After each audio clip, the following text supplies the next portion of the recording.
sida nafta loo baro inaad goor hore toosto oo maalintaada bilowdo. Ma ogtahay in guusha iyo firfircoonida maalintu ay ka bilaabanto goor hore oo aad toosto? Maanta tababar nafta inay jiifka ka toosto. 1.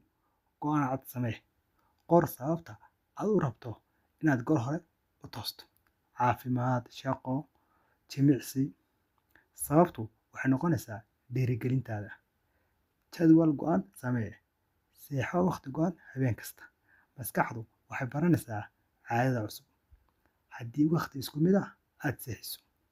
Ka fogow telefoonka iyo iftiinka buluugga ah. 1 saac ka hor seexashada ha isticmaalin telefoon, TV. Waxay kaa caawinaysaa hurdo deggan iyo toositaan fudud. U bilow si tartiib ah.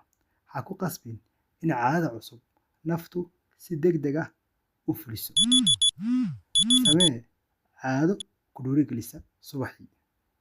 Biyo cab, jimicsi fudud samee, quraan akhris, ama qor qorshaha maalintaas.